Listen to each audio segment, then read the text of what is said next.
puis on reste à Francorchamps pour découvrir comment une équipe passe une journée d'essai. Le team ProSpeed de Maxime Soulet et Marc Gossens nous a ouvert ses portes et a tout expliqué à Charles-Emmanuel de Passage. Francorchamps, jeudi matin.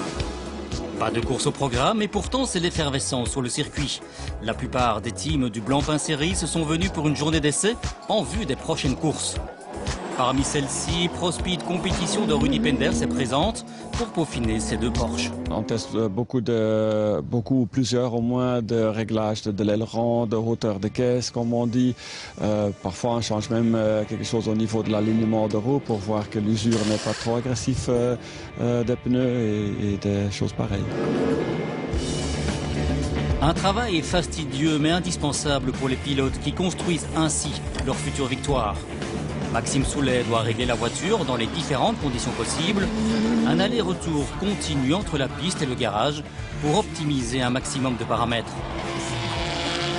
Premier réglage, passage d'un setup pluie à sec.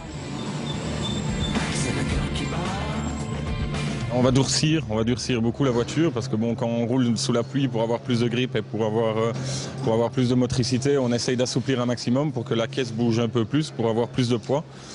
Et là sur le sec, ça va, ça roule, mais c'est pas le bon plan pour rouler, quoi. Ensuite, il faut jouer avec les ailerons, les amortisseurs, l'inclinaison des roues pour trouver les réglages parfaits.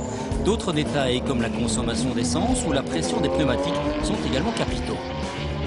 Le plus bas, c'est le pneu, le plus facile à le pneu de s'adapter à la route ou d'utiliser la surface totale. Mais évidemment, la sollicitation mécanique du pneu est beaucoup plus importante aussi. Donc le constructeur, il fait aussi beaucoup des essais dynamiques sur des machines sur lesquelles il détermine les extrêmes, les extrêmes de température, les extrêmes de pression. Et ils mettent des normes et des tolérances. Et à ça, on doit se tenir pour la sécurité de tout le monde. Le système des freins et l'usure des plaquettes est également testé. Le représentant de ces dernières équipe plusieurs voitures. Il doit donc garder une grande confidentialité. Nous devons passer avec le même bonheur d'un box à l'autre sans nécessairement trahir les secrets d'équipe, bien sûr. Bien sûr. Est-ce que certaines équipes essaient de connaître, de vous soudoyer tout de même? Ça fait bien sûr partie du jeu, mais je pense que ceux qui travaillent avec nous depuis un certain temps savent que c'est absolument inutile. Les pilotes répètent aussi inlassablement les mêmes gestes dans la voiture, une autre clé pour une future victoire. C'est exactement en faisant chaque fois la même chose, travailler à la régulière, c'est là qu'on peut améliorer la voiture aussi. Donc c'est l'ensemble. Les teams, ils savent quoi faire avec la voiture. Nous, en étant pilote, donc l'ensemble fait évoluer tout le team ProSpeed et c'est la meilleure préparation pour les 24 heures en tout cas. Reste en fin de journée à récolter toutes les données enregistrées sur tous les paramètres, tester pour trouver les solutions pour gagner les petits dixièmes qui font la différence.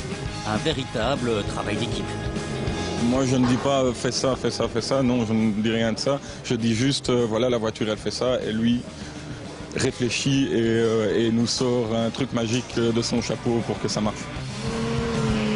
Magie magique, reste à confirmer tout cela dans les prochaines courses.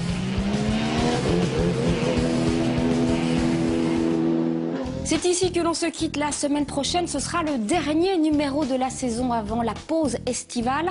Nous vous raconterons les 24 heures du Mans de l'intérieur. Nous essayerons aussi la nouvelle Audi RS4 en Autriche et nous découvrirons la Volvo V40. Et puis d'ici là, n'oubliez pas d'allumer vos phares lorsqu'il pleut. Ils appelleront peut-être le soleil. On croise les doigts. Allez, à la semaine prochaine. Bye bye.